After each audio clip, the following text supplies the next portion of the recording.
He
said,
तुभ्यं नमो गुरुनिराकर्षणेन्द्रकाय तुभ्यं नमो परिमलोक्यप्रदायकाय तुभ्यं नमो गुरुनिरञ्जन स्वागताय।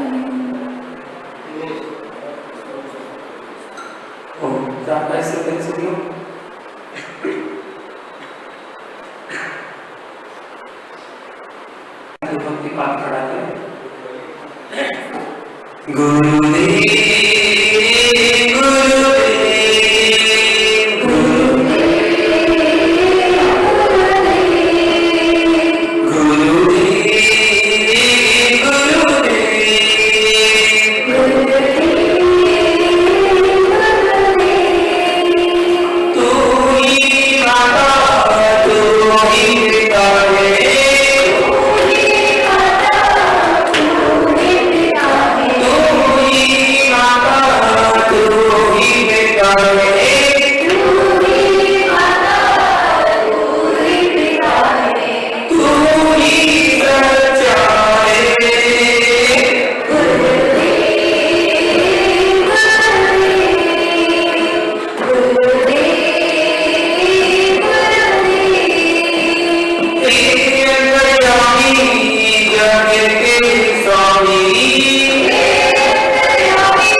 एक इंद्री, दो इंद्री, तीन इंद्री, चार इंद्री, पंच इंद्री, जीवों की वचन काया से, कर्म काया प्रबोधना से विराधना हो गई हो, तो उसके लिए हम सभी क्षमा मांगते हैं।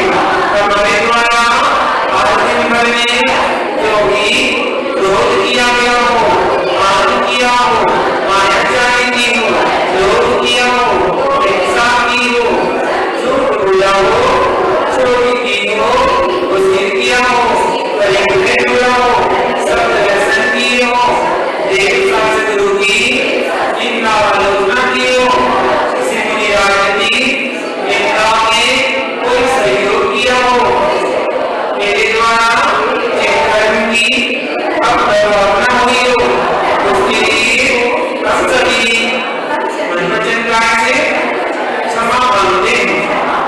ये सारे पाप मिथ्या हो, हे भगवान, आज दिन भर में मेरे द्वारा खाने में, पीने में, चलने में, फिरने में, उठने में, बैठने में, सोने में, बोलने में, घर के काम करने में, यदि किसी जीव को दुख हुआ हो, कष्ट हुआ हो, पीड़ा हुई हो, वेदना पहुंची हो, घात हुआ हो, तो उसके लिए हम सभी मन वचन काया से सभी जीवों से क्षमा मांगते हैं।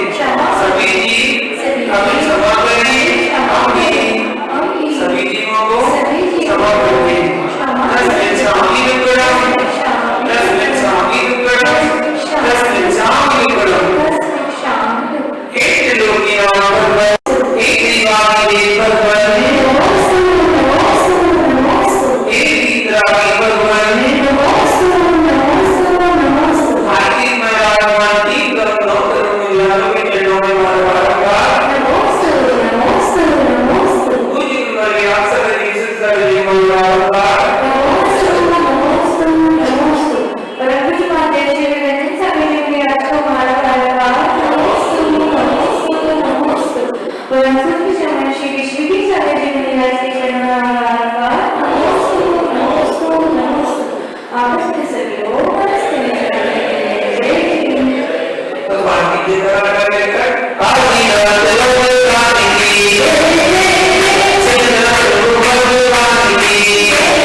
तो जैन धर्म के अनुसार किस तारीख को दीपावली पर्व मनाएंगे, लागू कब चलेगा और उसके लिए आप मार्गदर्शन करें। नमस्ते नमस्ते नमस्ते।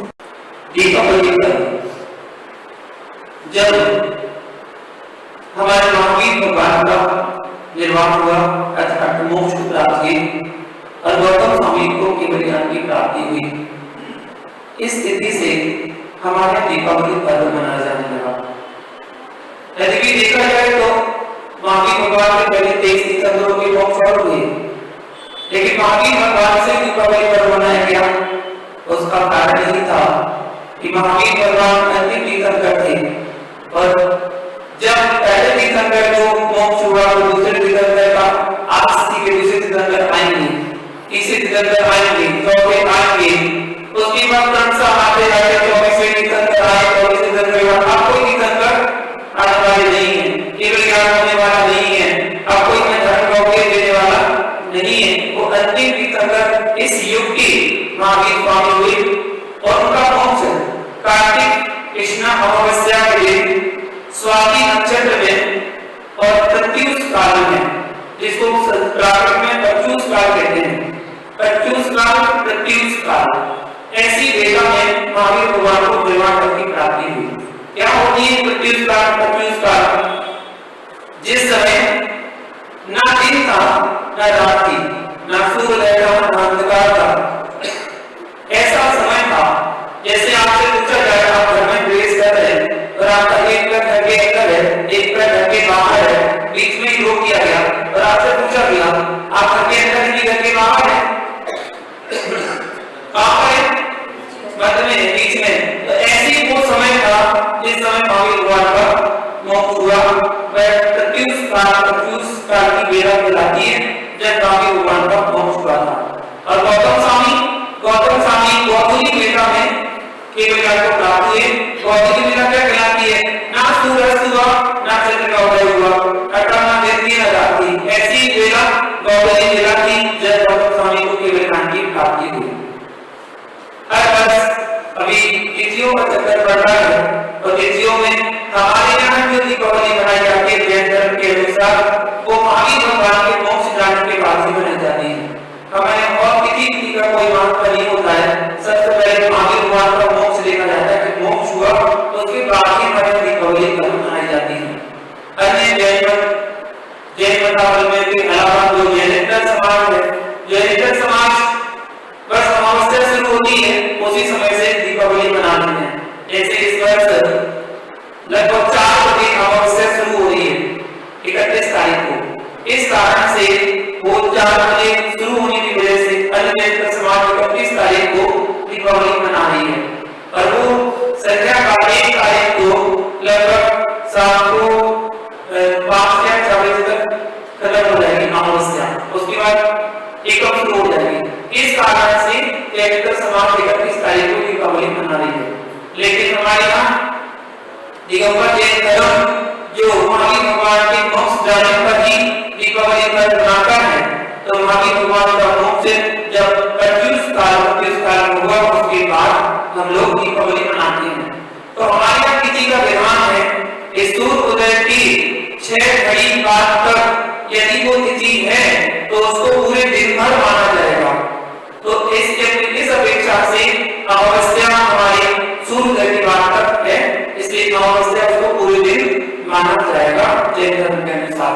तो इस कारण से सुबह प्रातः काल महावीर भगवान का निर्वाण लाडू चढ़ाया जाएगा 1 तारीख को जैन धर्म के अनुसार, और 1 तारीख की शाम को गौतमी बेला के अंतर्गत महावीर भगवान की गौतम स्वामी की आरती आदि की जाएगी।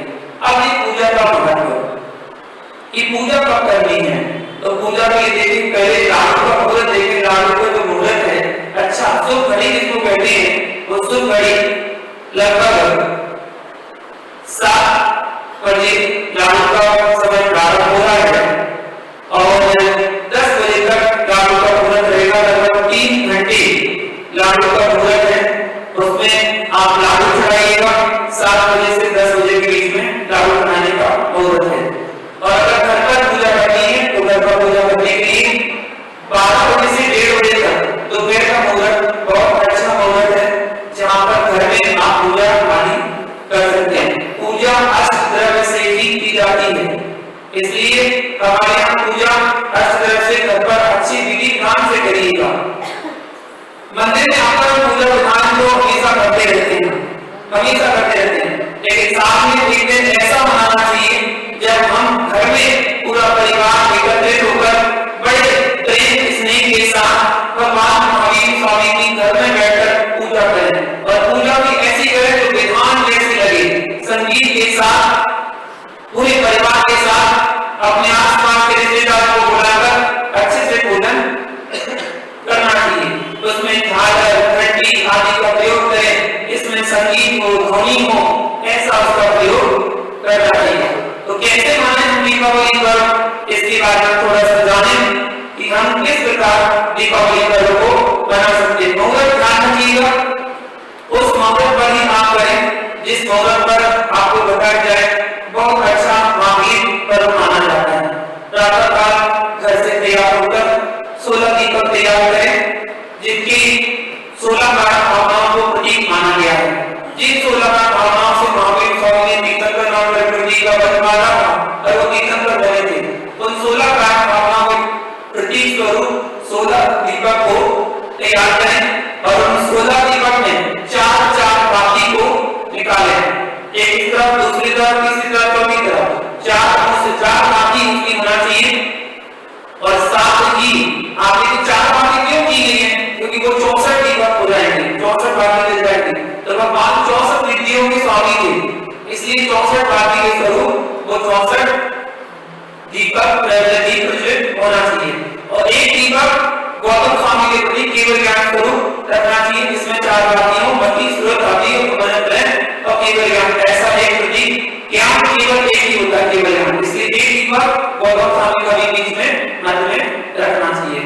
तो 16 दीपक भी जला सकते हैं और 24 दीपक भी जला सकते हैं। 24वें तीर्थंकर महावीर स्वामी थे, तो 24 दीपक और एक गौतम स्वामी का 25 दीपक भी जला सकते हैं। या फिर 16 दीपक जो 4 बाती के हों, 64 उनकी दीप जल रहे हों, ऐसे हम दीपक को। और साथ ही अष्टग्रह की थाली लेकर हमें मंदिर जी में जाना चाहिए। मंदिर जी में जाकर हमें वो द्रव मंदिर जी में देना चाहिए और मंदिर से धुली हुई द्रव ले सकते हैं थाली, और वो दीपक वहां पर प्रज्वलित करना चाहिए। सर्वप्रथम भगवान को नमोस्तुते पूजा करने के लिए आप निर्माण कार्य करें और 16 दीपक को जलाएं और फिर महावीर भगवान के चरणों में निर्माण कार्य होकर लाडू चढ़ाना चाहिए। लाडू बूंदी, बेसन या गरी इनका नहीं हो तो अच्छा है, क्योंकि इसमें चींटियां आदि हो सकती है, जीव जंतु हो सकते हैं। लाडू केवल शक्कर का होना चाहिए, प्योर शक्कर का, एक ही वस्तु हो, उसमें और कुछ भी नहीं डाला जाना चाहिए। लाडू मीठा होता है जो अन्य सुख का प्रतीक है, और लाडू को बनाने के लिए छत्रा का लाडू होना चाहिए। छत्रा का लाडू बना हुआ हो जो सिद्ध सदा का प्रतीक है, और उसके ऊपर एक दीपक भी प्रज्वलित करना चाहिए। कपूर बिल्कुल नहीं जलाना चाहिए, दीपक जलाकर उसको दीप प्रज्वलित करना चाहिए। दीपक जलाएं जो सिद्धों के प्रतीक स्वरूप उसको माना गया कि हमारे भगवान स्वामी महावीर स्वामी कहाँ गए, तो महावीर स्वामी मोक्ष गए, अर्थात सिद्धों के स्वरूप उसमें हमें एक दीपक जरूर जलाना चाहिए। पूजन में और कुछ भी नहीं रखना चाहिए। जब आप घर की पूजा करें तो घर की पूजा करते समय क्या ध्यान रखें, हमें और कोई सामग्री घर की जान संबंधी कोई सामग्री नहीं रखना चाहिए। कोई लोग गणेश लक्ष्मी आदि को मानते हैं, तो गणेश कौन है? जो गणों के ईश हैं, वो गणेश कहलाते हैं। तो 11 गण थे महावीर स्वामी, उन 11 गणों में मुख्य गण जो थे वो एक ही थे, और से इंद्रभूति गौतम स्वामी। वो इंद्रभूति गौतम स्वामी मुख्य गण थे। वो गणों को केवल ज्ञान हुआ, तो केवल लक्ष्मी की प्राप्ति हुई और गणों के ईश थे, इसलिए वही गणेश थे और उन्हीं को लक्ष्मी की प्राप्ति हुई। और महावीर भगवान को मोक्ष लक्ष्मी मिली और गौतम स्वामी को केवल ज्ञान लक्ष्मी मिली, इसलिए हमारे लक्ष्मी गणेश का स्वरूप ये बताया गया है। और कोई विद्या संबंधी कोई सामग्री हमें नहीं रखना चाहिए। आप पूजा करते समय अगर दीवार पर कुछ बनाए तो एक तरफ सब दीवारें और दूसरी तरफ श्री महावीर लिखना चाहिए। फिर दूसरी लाइन में श्री दीप सरस्वती नमः ये लिखें। फिर तीसरी लाइन में जहां ऋषभ देव लिखा था उस नीचे गौतम वर्तनाय नमः लगे, और जहां महावीर स्वामी लिखा था वहां पर केवल ज्ञान लक्ष्मी नमः, ऐसे हमें अंकित करना चाहिए। उसके बाद श्री का बनाना चाहिए। पहली लाइन में 1 श्री, दूसरी लाइन में 2, तीसरी लाइन में 3, चौथी लाइन में 4, पांचवी लाइन में 5, ऐसे श्री का बनाना चाहिए। उसके बाद लेफ्ट में स्वस्तिक बनाएं और उस पर शुभ लिखें, और दाहिने हाथ पर ह्रीम बनाएं, उस बनाकर ह्रीम बनाकर उसमें लाभ लिखना चाहिए। ऐसे हमें दीवार पर बनाना चाहिए। यदि दीवार पर नहीं बनाते हैं तो आजकल कैलेंडर आदि आते हैं जिसमें प्रिंट होता है, वो कैलेंडर आदि हम रख सकते हैं सामने। हमारी पास पूजा करने के लिए सामग्री तैयार करके रखना चाहिए। किस प्रकार पूजा करें, तो सबसे पहले 3 चौकी रखनी चाहिए जहां पर आप पूजा करते हैं। 3 पाटे, 3 चौकी तैयार होना चाहिए। चौकी के नीचे स्वस्तिक बना दें, उसके ऊपर चौकी रखें। बाहर पर जो चौकी रखते हैं वो चौकी पर एक दीप स्थापित करना चाहिए जो प्रज्वलित करके दीपक स्थापित करें और एक धूप लाठी उस पर स्थापित कर सकते हैं। दान की चौकी पर जिनवाणी विराजमान करें, जो जिनवाणी से पूजन आदि करते हैं शास्त्र को ये जिनवाणी विराजमान करें और जो मंगल कलश आपके घर में हो उस मंगल कलश को उसमें विराजमान करना चाहिए। मंगल कलश अगर नहीं हो तो उसको बना लेना चाहिए। कलश में सुपारी, हल्दी, लौंग, सरसों, चांदी का स्वस्तिक, सिक्का आदि इनको डालकर कपूर भी डालें और एक श्रीफल को लाल कपड़े में कलापी के साथ बांधकर उसके ऊपर रखना चाहिए और कलश में भी कलापा बांध देना चाहिए और जहां कलश विराजमान करें या निर्माणी विराजमान करें उसके नीचे केसर से स्वस्तिक बनाना चाहिए। स्वस्तिक बनाकर उनको आप विराजमान करें। फिर इसके बाद जो बीच की चौकी है वो थोड़ी बड़ी हो और उस बड़ी चौकी पर सबसे पहले जो चित्र आप लाए हैं उस चित्र को आप रखते हैं जिसमें श्रीकाल, स्वस्तिक, सोगोला, भगवान का नाम और सब कुछ उसमें बना हुआ है। मंगल सब कुछ बना हुआ, यहाँ से मैंने से आपको पोस्टर दिया जाएगा उसमें सब कुछ बना हुआ है। तो ऐसा वो चित्र रखें। महावीर भगवान की फोटो है, तस्वीर है तो वो आप अपने उस चौकी पर बीच में रख सकते हैं। गौतम बुद्ध की फोटो हो तो वो आप रख सकते हैं। अगर गौतम बुद्ध नहीं हो तो जिनको आपने आराध्य गुरु बनाया अपना उन गुरु की तस्वीर फोटो आप वहां पर रख सकते हैं और मध्य में चौकी की एक स्वस्तिक स्थापित करें और स्वस्तिक बनाकर उसमें 16 दीपक या 25 दीपक को प्रज्वलित करें। बीच में मध्य में एक गौतम स्वामी के नाम से एक दीपक जरूर रखना चाहिए। इस प्रकार आपकी पूजा करने के लिए सब तैयार है। जब पूजा में सबको बुलाएं, जितने भी लोग पूजा में बैठे हैं उन सबको चंदन से तिलक लगाएं। तिलक लगाकर उनके दाहिने हाथ में कलापा बांधें, कंकण बांधें। कंकण बांधने के बाद सबको जय जय करके और फिर पूजा प्रारंभ करें। पूजा करते समय जैसा ध्यान रखें उत्तर दिशा या पूर्व दिशा की ओर मुख करके हमें पूजा करना चाहिए। पूजा कैसे करें तो पूजा में क्रमशः जैसे आप पूजा करते हैं वो सारी पूजा आपको करना बिना बार पति मंगल बार आदि आदि करके और फिर देव गुरु का अर्थ चढ़ाएं, मूलनाथ भगवान का अर्थ चढ़ाएं, महावीर भगवान का अर्थ चढ़ाएं और गौतम स्वामी की पूजा विशेष तौर पर करना चाहिए क्योंकि गौतम स्वामी केवल यहाँ पे प्राप्त हुई। गौतम स्वामी की पूजा जरूर करें। महावीर की पूजा करें तो बहुत अच्छी बात है। महावीर की पूजा, गौतम स्वामी की पूजा और एक दिन सरस्वती की पूजा, एक पूजा को आप इस तरह से घर पर करना चाहिए और फिर उसके बाद उसका विसर्जन करना चाहिए। जब आप पूजा का विसर्जन करें, विसर्जन करने के बाद आरती करें, महावीर भगवान की आरती करें, महावीर भगवान का चालीसा पढ़ें और महावीराष्टक स्तोत्र का भी पाठ करना चाहिए। और साथ ही ओम नीम श्री महावीर जिनेन्द्राय नमः इस मंत्र की सामूहिक सभी परिवारजन मिलकर एक माला जाप भी जरूर करना चाहिए। एक माला के माध्यम से 10 लोग भी अगर बैठे होंगे तो आपकी 10 माला वहां पर हो जाएंगी। इस अपेक्षा से लेकर उस पूजा को हमें करना चाहिए। और ध्यान रखें दीपक सभी घी के होना चाहिए। तेल का दीपक कोई भी नहीं होना चाहिए।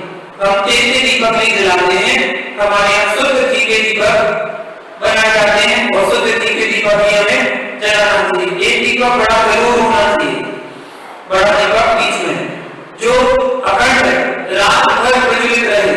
लेकिन अगर रात्रि जागरण करना हो आपको तब इतना भी डालना कि रात भर दीपक जलता रहे, वरना जब तक आप जल रहे हैं जग रहे हैं तब तक वो दीपक प्रज्वलित होता है, जलता है तो कोई दिक्कत नहीं है। वो 64 विधियों की मंत्र की अगर जाप करें तो बहुत अच्छा है। पूरे परिवार में 64 विधि मंत्र जो खिलाते हैं जिसमें 48 विधियों में समाहित किए गए उनका जाप भी आप कर सकते हैं। इसका ध्यान रखें। जब आप पूजा कर रहे हैं तो सरसों से एक बार दिग्बंधन भी कर लें। दिग्बंधन से चारों दिशाओं की आकृतिक निरालाओं की कृत्रिम निरालाओं की वंदना करते हुए सरसों चेपट करना चाहिए।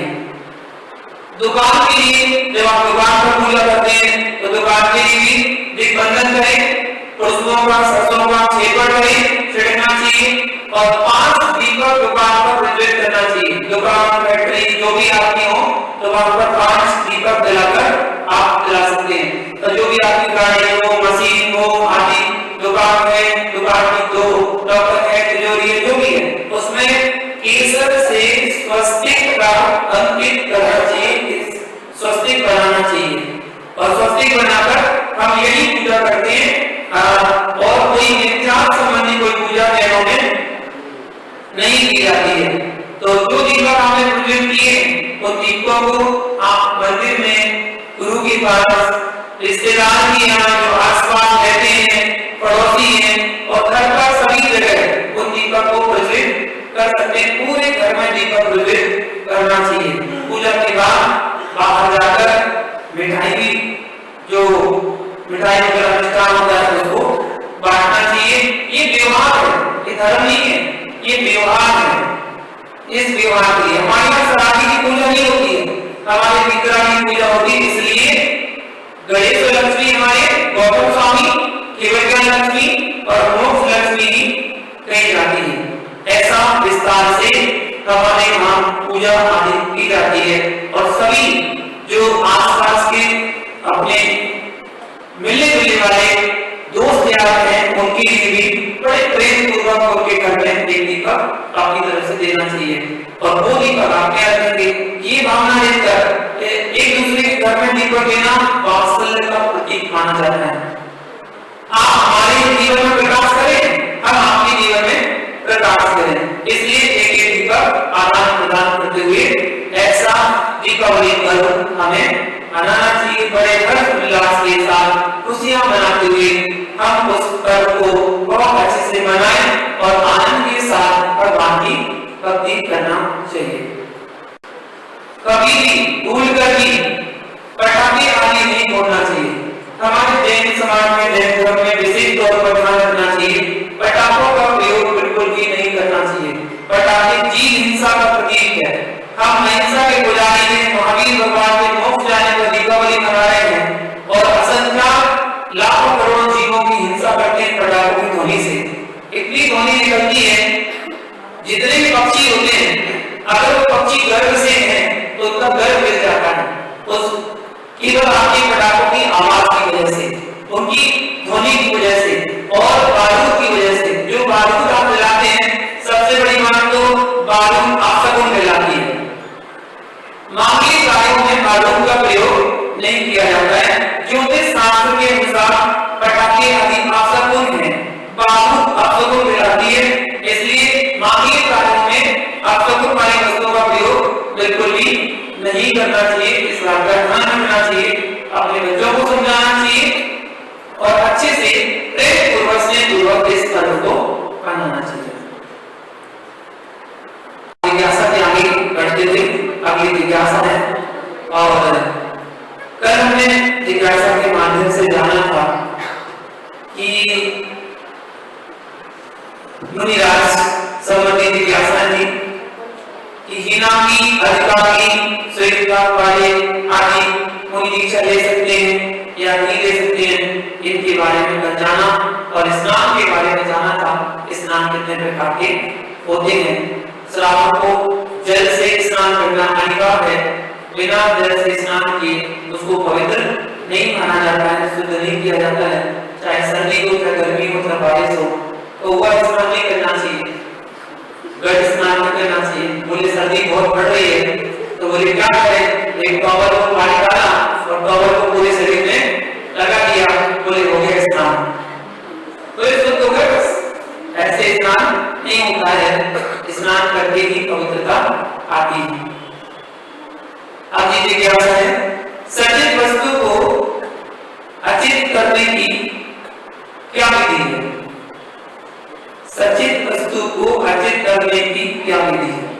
देखिए, फल जो फल सचित है उसको छिन्न भिन्न करके प्राप्त किया जाता है। प्राप्त करने के तरीके अलग अलग हैं। छिन्न भिन्न का मतलब चार से उसको सवार देना, बिना देना, वो प्राप्त हो गया। ऐसा किसी को बीज निकाल देने पर सचित वस्तु अचित हो जाती है। बीज है, बीज निकाल दिए तो वो अचित हो जाती है। परंतु बीज अधिक हो, निकाल नहीं सकते हो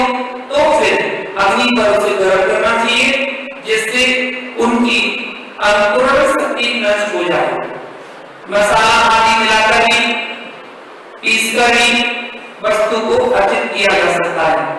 नमक आदि मसाला आदि जीरा बना के डाल दिया तो वस्तु त्रासु हो जाती है। तो ऐसी सचित वस्तु को अर्जित करके हमें ग्रहण करना चाहिए। सचित शब्द का क्या अभिप्राय है? जीव के प्रदेशों से उत्पन्न चेतना को चित्त कहते हैं और चित्त सहित जो वस्तु है वह सचित कहलाती है। जिसमें चेतना की कुछ भी अंश पाए जाए वह सचित कहलाती है। जिसमें जीव पाया जाए वो सचित कहलाती है। ऐसी वस्तु तो सचित वस्तुएं कौन कौन सी हैं? और कौन सी हैं?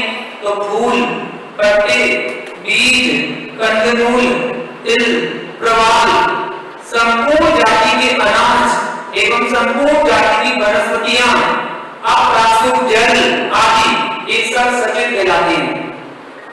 इसलिए सचित वस्तु का त्याग करना चाहिए। सचित से अचित करनी है तो उसका सेवन कर सकते हैं। सचित वस्तु को नहीं खाना चाहिए, जीव राशि अधिक होती है इस कारण। सचित त्याग से क्या लाभ है? अगर हमने सचित त्याग कर दिया उससे क्या लाभ है? तो चित्त दयालु हो जाता है, दया प्रवृत्ति आती है। दयालु होने से सर्वोत्तम अहिंसा धर्म की प्राप्ति होती है और धर्म की प्राप्ति होने से स्वर्ग आदि के सुख मिलते हैं तथा क्रम से मोक्ष की प्राप्ति भी होती है।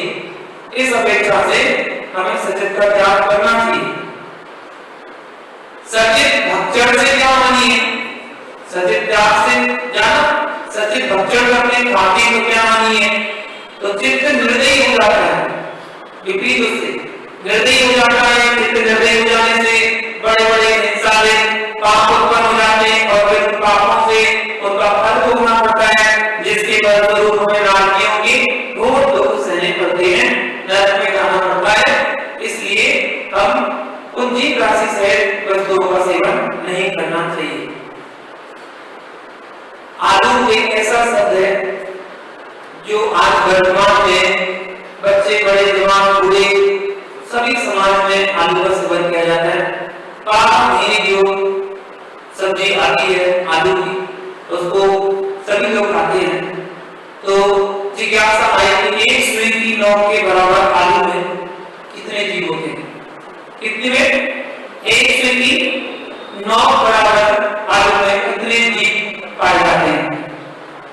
जितने अतीत काल में सिद्ध हुए हैं उतने एक सुई की नोक के बराबर आलू के अंश में जीव होते हैं। सिद्ध कितने हो गए? अनंत सिद्ध हो गए। ऐसे जीव राशि उस आलू में पाई जाती है।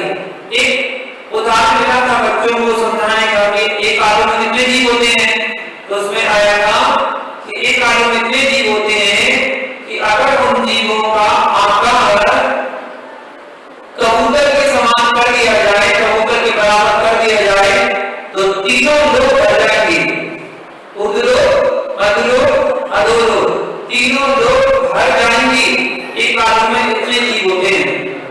तो कितने खाते हो दिन भर में? ये तो पता नहीं। किस किस में खाते हो ये भी पता नहीं। कोई पराठा खाता है, कोई सब्जी खाता है, कोई तेरी पराठा खाता है, पता नहीं कहां किस जगह पर उनका प्रयोग किया जाता है। और दिन में और उपवास के दिन भी देवता समाज तो उपवास के दिन भी खाती है। बोले खराब होता है उसको तो खा सकते हैं। हिंसा का दोष उसमें लगता है। जिस प्रकार हल्दी एवं अदरक को सुखाकर जिज्ञासा देखिए, तर्कशील कैसा जिज्ञासा करता है, मैंने आज सुबह बताया था प्रश्न। जिस प्रकार हल्दी और अदरक को सुखाकर सौंठ बनाते हैं, वैसे आलू की चिप्स बनाकर उसे भी सुखा सकते हैं। जैसे सूखने पर हल्दी का दोष समाप्त हो जाता है, अदरक का दोष समाप्त हो जाता है, तो आलू का दोष भी सूखने पर समाप्त नहीं हो सकता क्या? देखिए, किशन चंद्र क्रिया कोश एक ग्रंथ है, किशन चंद्र क्रिया कोश। इसमें दो प्रकार की वनस्पतियों का उल्लेख मिलता है। एक तो होती कंद वनस्पति और दूसरी होती काष्ठ वनस्पति।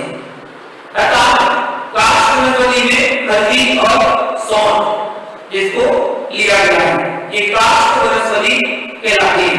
हल्दी और अदरक सूख जाने पर लकड़ी कैसे हो जाती है, जैसे लकड़ी होती है ऐसी ही हल्दी और सौंफ अदरक हो जाता है सूखने के बाद।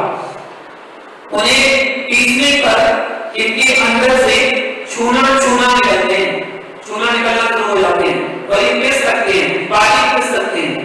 लेकिन आदि सूखने के बाद उन्हें पीसा जाए तो पाउडर समान हो जाता है।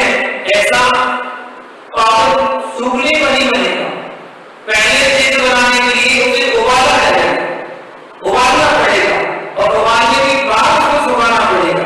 सारी चीज तो पहले मार दी, उबालने सारी हिस्सा कभी कर दी और फिर उसको सुखाए।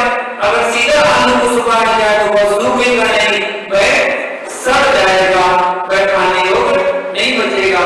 तो उबालकर उसको जैसे बनाते हैं, इसलिए आलू को सौंफ और हल्दी से तुलना नहीं की जा सकती है। हल्दी और सौंफ जो है वो काष्ठ वनस्पति के अंतर्गत आता है और आलू कंद वनस्पति के अंतर्गत आता है। वो जमी कंद है, उसको नहीं खाना चाहिए। ऐसे ही एक इतिहास और प्याज और लहसुन का खाना ठीक है क्या? ठीक है नहीं। तो प्याज लहसुन ये भी कंद ही हैं जो अनंत काय कहलाते हैं। प्याज में दुगना तिगना दोष। कैसे दोष? एक तो जमी कंद है, दूसरा बदबू आती है, तीसरा प्याज कामोत्पादक है जो विकारी भाव को उत्पन्न करती है, तामसिक भोजन है, अतः इसका खाना ठीक नहीं है। परंतु लोग प्याज को कंदमूल मानते ही नहीं है। बोले प्याज थोड़ी कंदमूल है, प्याज में तो केवल बदबू का दोष है। नहीं, बदबू भी है, जमी कंद भी है और कामोत्पादक भी है, तामसिक भोजन भी है। इसलिए प्याज को और पहले छोड़ देना चाहिए। ये सब जमी कंद के अंतर्गत आते हैं, इनको सेवन नहीं करना चाहिए। ये जमी कंद संबंधी इतिहास है, आगे कल देखेंगे। आज के इतना ही। प्रश्न मंच प्रारंभ करते हैं आज का।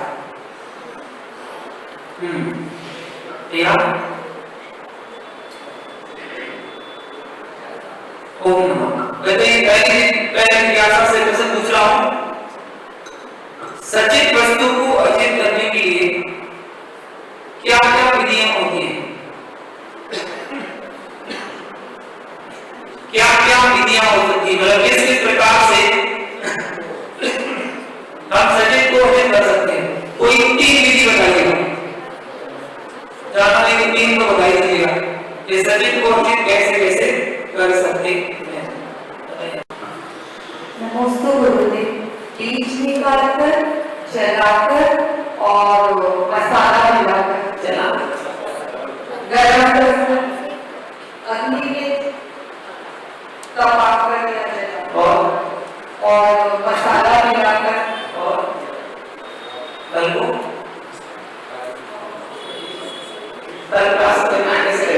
जल को गरम कर फल को बीज निकाल और काट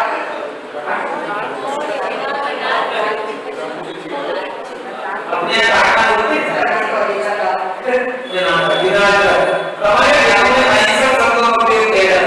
इसलिए समाज कर, विनाश कर, सुधार कर, छिद्र बिंदु कर ऐसे शब्दों का प्रयोग किया जाता है। काटना शब्द हमारे प्रयोग नहीं किया जाता, हिंसक शब्द है।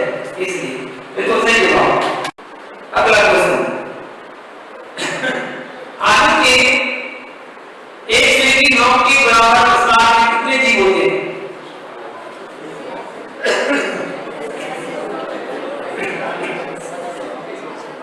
अनंत जीव। सिद्धों के अनंत जीव जो कौन से सिद्ध? जो पूर्व में सिद्धों का ही पूर्व होता है। बताइए।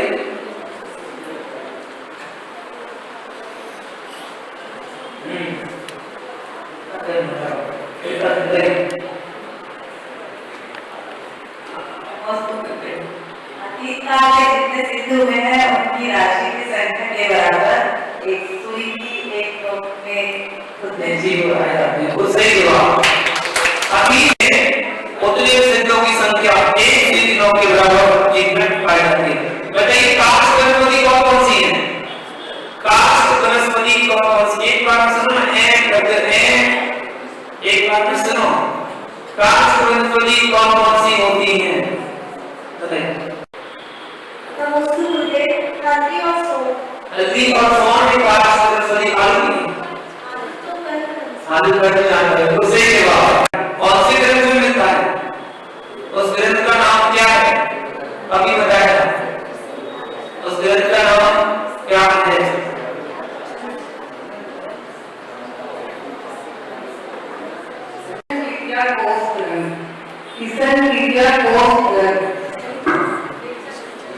आपने कहीं जोड़ दिया।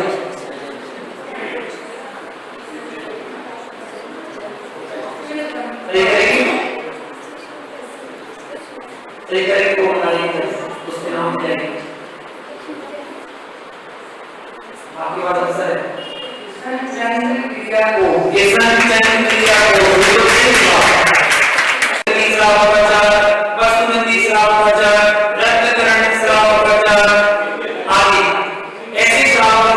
उनके नाम पर ही बना दी जाती है। अगला क्वेश्चन, 3 श्रावकाचार्यों के नाम बताइएगा।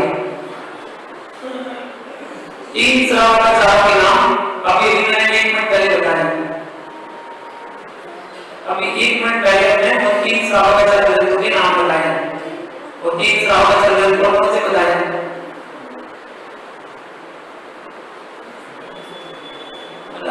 इतने ध्यान से सुनना चाहिए ना कि हम क्या बताने वाले हैं, क्या बता रहे हैं, तुरंत सुनना चाहिए ध्यान से।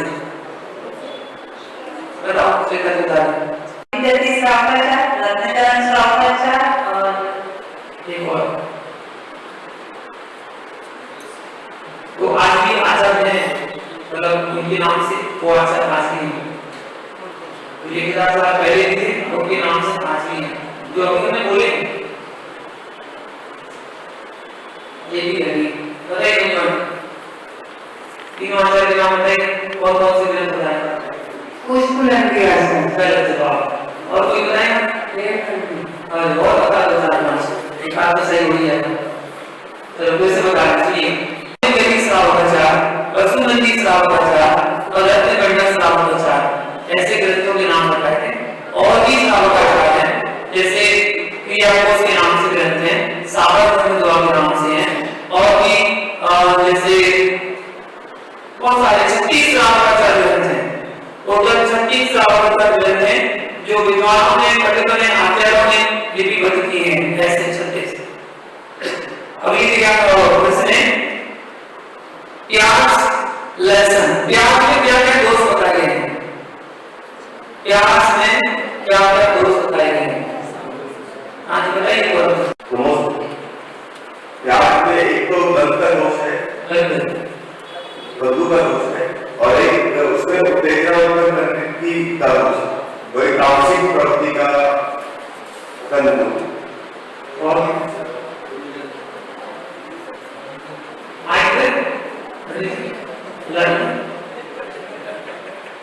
हाँ, और मैंने तो भूल गया।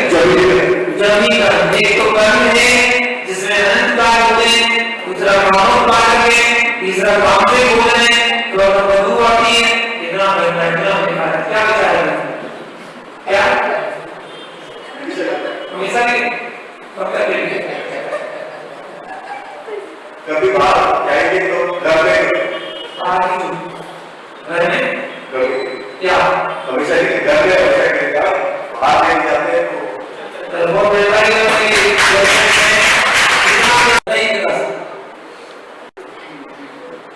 आपको बताना है सचित त्याग करने से क्या लाभ होता है? सचित त्याग से क्या लाभ? स्वर्ग की प्राप्ति दिवस और कितने हो गए? 5 अंतिम क्वेश्चन, स्वास्थ्य ठीक रहेगा।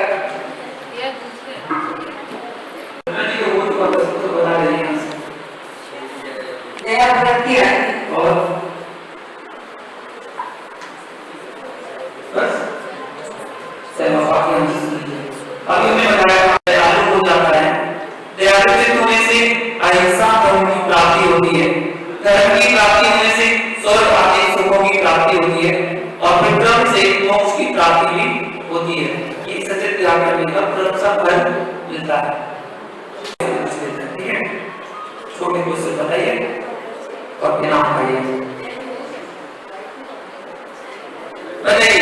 महावीर भगवान का मोक्ष कौन सी वेदा में हुआ था? संस्कृत और प्राकृत दोनों शब्दों का प्रयोग बताइएगा। संस्कृत में क्या कहते हैं और प्राकृत में क्या कहते हैं? दोनों नाम भी आपको बताए थे, दोनों नाम बताइएगा। भगवान खड़ा के बताओ और सब मुझे बता दीजिए। हाँ, और ये तो संस्कृत हो गया। प्राकृत नहीं इंग्लिश में क्या था उसे कोई पता नहीं।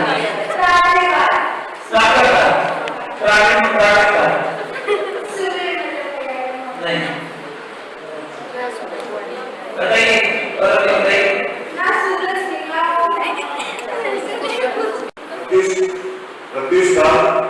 प्रतिष्ठा का मतलब उस समय वो तो हो गया संस्कृत में प्रतिष्ठा। प्राकृत बताइए। स्वाति रक्षण नहीं, वो तो अवसर होगा। नहीं मालूम चलिए हम बता रहे हैं आपको कैसे सुनिए। ये संस्कृत शब्द है प्रत्युष काल में और इसका प्राकृत शब्द है पचूस काल। पचूस काल ये प्राकृत शब्द है। ठीक है, चलिए बैठिए। आपको बताना है अगला क्वेश्चन।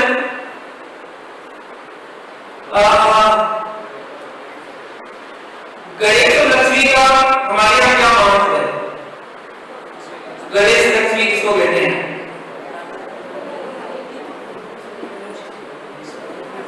बताओ, एक नाम होता है, उठा लो नाम। अब ये भी बताया नहीं क्या स्वरूप है, क्या पता है? महावीर भगवान को केवल रहती प्राप्ति थी, तो मोक्ष प्राप्ति थी, तो लक्ष्मी की प्राप्ति में मोक्ष कह तो लक्ष्मी जी को पूजा जाता है और गोवर्धन नगर जी को केवल ज्ञान की प्राप्ति थी, तो ज्ञान का और तो गणेश जी को पूजा जाता है। और कोई बताए? हमारे गणेश जी को पूजा होगी। जो गौतम स्वामी है उनको गौतम गंधर्व भी कहा जाता है। तो जो गणेश में ईश होते हैं उन्हें गौतम गंधर्व के को गणेश इसलिए उसके रूप में गौतम गंधर्व को पूजा जाता है। गणधरों में ईश इस मतलब बड़े गणधरों में जो बड़े वो कौन है? गणेश हो गए। और उनको मोक्ष केवल ज्ञान की प्राप्ति हुई थी। तो जो केवल ज्ञान की प्राप्ति हुई थी उसे लक्ष्मी का स्वरूप माना गया है, इसलिए लक्ष्मी जी थी। और जो महावीर स्वामी थे उनको मोक्ष की प्राप्ति हुई थी, तो उस मोक्ष को लक्ष्मी का स्वरूप मानते। बिल्कुल सही जवाब। और गौतम स्वामी को केवल क्या लक्ष्मी मिली, तो वो ही लक्ष्मी है माया।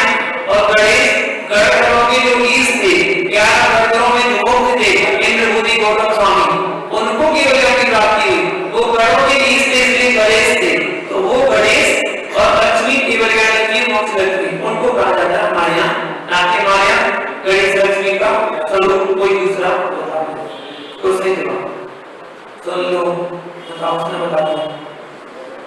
अगला क्वेश्चन आपको बताना है, यदि आप भगवान का पूजा करने जाते हैं तो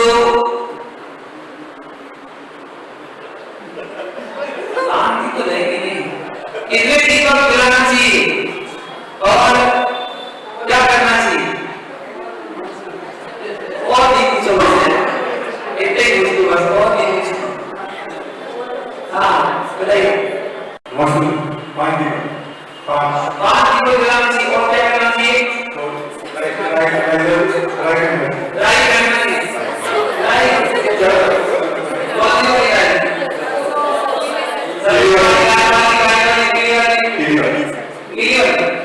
सरसों को राइट बी सरसों करना चाहिए, एक बंधन करना चाहिए, क्या करना चाहिए, एक बंधन करना चाहिए, तो सही जवाब। चार साउंड एक बंधन करके बात की को मिलाकर हमें शुरुआत करना चाहिए और करना चाहिए। अगला क्वेश्चन बताइए, बताइए मुझे वाले कितने हुए। अगला क्वेश्चन, महावीर स्वामी का कौन सा निर्वाण महोत्सव मनाने जा रहे हैं? बोलना नहीं है, इसका हमारा नहीं पड़ेगी, बताओ बस आप बताइए, सबको बताना जरूरी है, बताओ।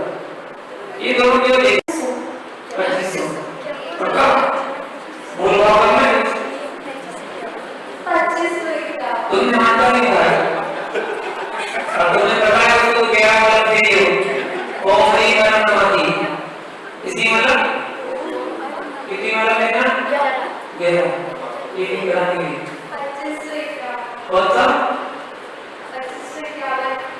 2500 महावीर भगवान का जो निर्माण इक्यावन तो 25 से 25 क्या होगा 51 और 25 में सोच लो 25 से क्या देखो सही जवाब। अगला क्वेश्चन, आपको बताना है महावीर भगवान का मोक्ष और गौतम स्वामी को केवल ज्ञान, गौतम का केवल ज्ञान कौन सी वेदा में हुआ था और महावीर स्वामी को मोक्ष कौन से नक्षत्र में हुआ था? नक्षत्र और वेदा, तो आप ये बताइए। नक्षत्र और वो दिवेगा वो दिवेगा क्या?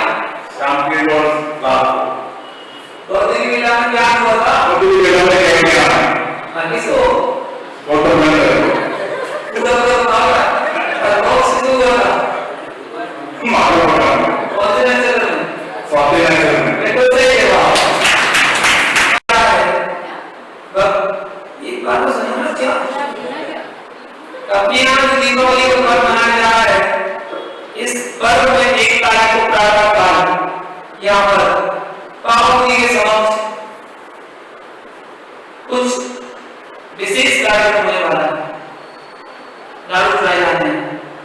वो लाडू कितने कितनों के द्वारा चढ़ाए जाने हैं, डिटेल बताइएगा, कितनों के द्वारा चढ़ाए जाने हैं? हाँ आगे हाँ 24 किलो का लाडू 24 दिन का तो किस किलो का लाडू है? एक 24 किलो का है, एक 24 किलो का है और 23 किलो के गलत जवाब। रखिए अभी आपको बोले नहीं है इतना बड़ा कार्यक्रम होने जा रहा है और आपको पता भी नहीं, आप बताइए। पंडित जी को तो पता होना चाहिए ना, पंडित जी ने बताया कि नहीं मेरा पता चले। 24 किलो का लाडू 24 लाडू 24 किलो का 24 किलो का 24 जन चढ़ाए, 24 से चढ़ाएंगे, उनके साथ एक और नहीं होगा, एक और चढ़ेगा वो लाडू है नहीं 24 तो लाडू खाने को एक ही व्यक्ति चढ़ाएगा, लेकिन उनका परिवार है 24 परिवार के 24 परिवार के 24 किलो का 24 लाडू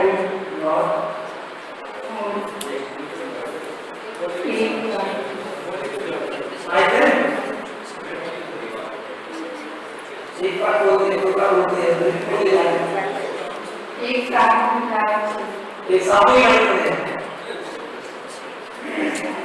नहीं पता बताओ नहीं, मैं लेता हूँ ये मालूम नहीं है जो वीडियो बना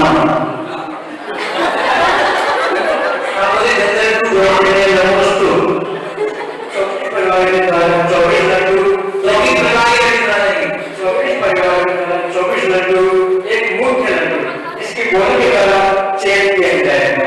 यहाँ से बोली 24 हाँ सही 24 परिवार के द्वारा 24 लड्डू एक मुख्य लड्डू इसका बोली के द्वारा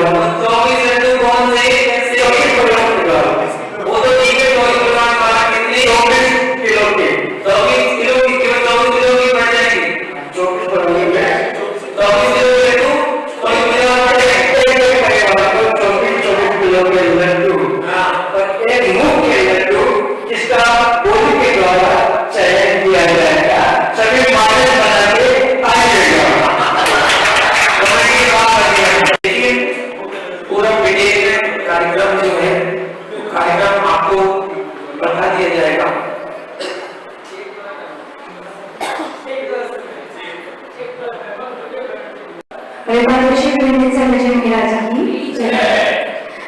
जैसा कि आप सभी को बोले थे कि आगामी समय में हमारे मंदिर जी में भव्य की भव्य कार्यक्रमों का आयोजन है। कुछ लोगों को पता है, कुछ लोगों को नहीं पता है, तो ये हमारी जिम्मेदारी होती है कि समाज में सभी को एक बार पता चले। तो जो लोग उपस्थित हैं उनको यहाँ पता चलेगा, जो लोग नहीं उपस्थित हैं आप लोग उनको बताइए, मैसेज पे, कॉल पे, जैसे भी आप लोगों को करें कि उन लोगों को सबको पता होना चाहिए कि क्या कार्यक्रम हो रहा है, क्योंकि ये चातुर्मास के हमारे अंतिम कार्यक्रम है। तो जो समाज में उपस्थित अभी तक कार्यक्रम हो रही नहीं है और उन कार्यक्रमों में विशेष रूप से सभी अपने परिवार मित्रों से आमंत्रित हो। अब मैं कार्यक्रम की रूपरेखा आप सभी के समक्ष प्रस्तुत कर रही हूँ। 30 तारीख को धन्य तेरस, ध्यान तेरस जिसको कहते हैं, हमारे इधर सुबह 4:30 बजे से 5 बजे के बीच में एंट्री रखी जाएगी। मतलब 4:30 से 5 के बीच में आप लोगों को मंदिर जी में आना है। नीचे वाले हॉल में पूज्य गुरुदेव के द्वारा ध्यान कराया जाएगा। ध्यान के पश्चात गुरुदेव के हाथों से आप सभी को उपहार स्वरूप, जिसको हम बोलते हैं खजाना वितरण, क्योंकि धन्य तेरस है तो इसलिए उसको हम बोलते हैं खजाना वितरण, जो कुछ गुरुदेव के हाथों से ही आप सभी को दिया जाएगा। उसमें कैटेगरी भी है, बच्चों के लिए अलग है, बुजुर्गों के लिए अलग है और दुकानदार जो व्यापारी लोग हैं उनके लिए अलग विशेष व्यवस्था है। बाकी और डिटेल में नहीं बताऊंगी, वो आप लोगों को उसी पता चलेगा। उसके पश्चात 31 तारीख को चतुर्दशी जो पर्व है हमारे चातुर्मास का निष्ठापन होगा। गुरुदेव का केशवांश होगा प्रातःकाल की वेला में। अभिषेक शांतिधाम के पश्चात गुरुदेव का केशवांश होगा। संध्या उपवास भी होगा क्योंकि केशवांश है और चातुर्मास निष्ठापन है। उसके पश्चात दोपहर में भक्तियां, दोपहर में बड़ा प्रतिक्रमण होगा, चतुर्दशी का बड़ा प्रतिक्रमण होगा और संध्या काल की वेला में भक्तियां होगी। जैसे भक्तियां स्थापना के समय हुई थी, आप सभी को उपस्थित और कमेटी वालों को उपस्थित रहना अनिवार्य है, वैसे ही संध्या काल की वेला में भक्तियां होगी और चतुर्मास निष्ठापन होगा। चातुर्मास उस दिन संपन्न होगा। उसके पश्चात 1 तारीख को भगवान महावीर स्वामी का निर्माण कल्याण महोत्सव, जो हम सभी यहाँ बड़े ही धूमधाम से मनाएंगे। जैसा कि आप सभी देख रहे हैं कि हमारे मंदिर में बाबा की प्रतिकृति बनाई गई है। इस प्रतिकृति के समक्ष जब इसमें भगवान महावीर स्वामी विराजमान होंगे अभिषेक शांतिधाम के पश्चात, और इस प्रतिकृति में हमारे बीच उपाध्याय श्री विराजमान होंगे। जब भगवान और गुरु दोनों इसमें विराजमान होंगे जिसकी शोभा देखने लायक होगी और उसी समय हम सभी पूज्य गुरुदेव के सानिध्य में यहाँ 24 किलो के 24 नारों 24 परिवारों के द्वारा जिनके नाम ही आ चुके हैं, कुछ अगर शेष हों तो मुझे याद नहीं, वो आपको कमेटी द्वारा से लगा 24 नारों के नाम आ चुके हैं। तो आप सभी ऐसे कार्यक्रम में जो एक ऐतिहासिक कार्यक्रम आप सभी के बीच में मंदिर जी में होगा और 1 नारों की बोली रहेगी, बोली के माध्यम से इसका चयन होगा। प्रथम नारों जो चढ़ाएगा, तो जिन लोगों ने नाम लिखवा दिए ठीक है, जिनको नहीं पता लगा, क्योंकि समाज में ऐसे भी लोग जिनका नहीं पता, तो वे अपना मानस बना लें। प्रथम नारों के लिए बोली से चयन उसी दिन तुरंत किया जाएगा, तो वो होगा।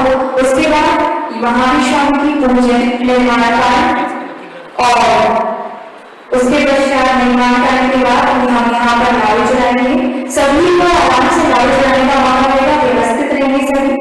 और जो चातुर्मास निष्ठापन की कलश है उसका 1 कलश का कूपन के द्वारा चयन किया जाएगा। जो आप लोगों को पता है कूपन दिए जा रहे हैं, जिन्होंने नहीं लिए हैं वे भी ले सकते हैं। तो 1 कलश का चयन कूपन के द्वारा होगा। अब 1 तारीख की संध्या काल की वेला में आप सभी के घर पे जो हम पूजन करते हैं उसका समय गुरुदेव ने बताया। संध्या काल की वेला में वहां पर 1000 दीपकों से महावीर स्वामी की यहाँ पर आरती करेंगे।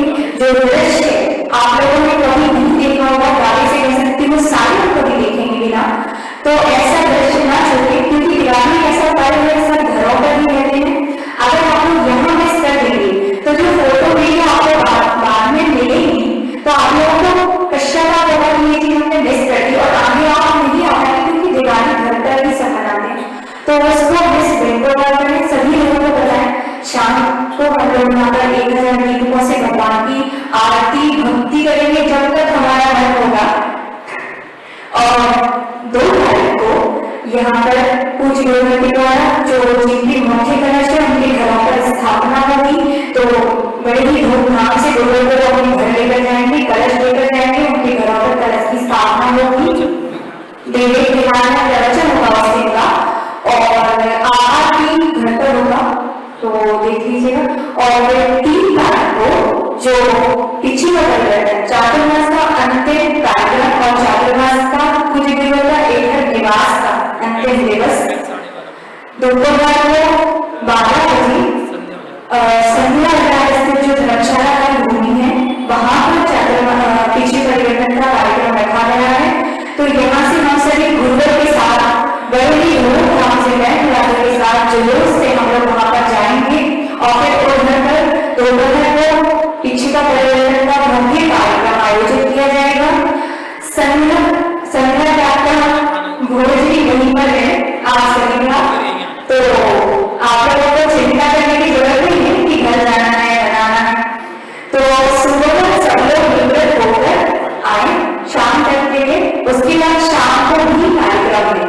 तो आप लोग हम लोग वहां से वापस आएंगे पिछले का परिवर्तन के पश्चात, शाम को यहाँ पर क्या होगा क्या होगा ये टाइटल रहेगा कार्यक्रम का।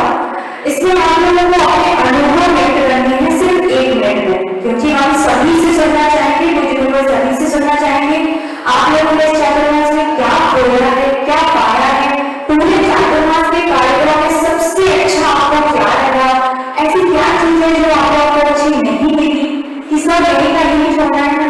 तो सब लोग अपनी स्क्रिप्ट रेडी रखते कि 1 मिनट में आपको ये बोलना है, तो क्या होगा क्या हमारा प्रोग्राम होगा। आप एक चीज मैं और बता दूं, जो पीछे को दी जाएगी पूज्य गुरुदेव की नवी पीछिका वो लेंगे, पुरानी पीछिका जिससे वो अपने संयम का पालन करते हैं, मुख्य उपकरण है संयम का उपकरण है, वो जिनको दी जाएगी उनका चयन। ऐसा नहीं है आज मेरे पास बात है कि आप जिन लोगों को आपकी जो ज्यादा सेवा कर रहे हैं, जो आप लोगों से ज्यादा जुड़े हैं, तो ऐसा होगा कि पीछे उनको दी जाएगी, तो नहीं ऐसा नहीं है, पीछे का उनको दी जाएगी जिनकी नियम ज्यादा होंगे। ये नियमों के द्वारा पीछे दी जाती है, जो आप लोगों के बीच में एक फॉर्म दिया गया है, जिनको नहीं पता है अभी भी वे आपस में बता रहे पता कर रहे हैं, जिनको फॉर्म चाहिए है वो हमसे ले लें, नियमों को अच्छी तरीके से पढ़ें और उनको एक निश्चित समय अवधि के लिए या आज तक जैसा भी आप लोगों को नहीं लगे, पर नियम देने के बाद ये जरूर ध्यान रखें कि नियमों का खंडन ना हो।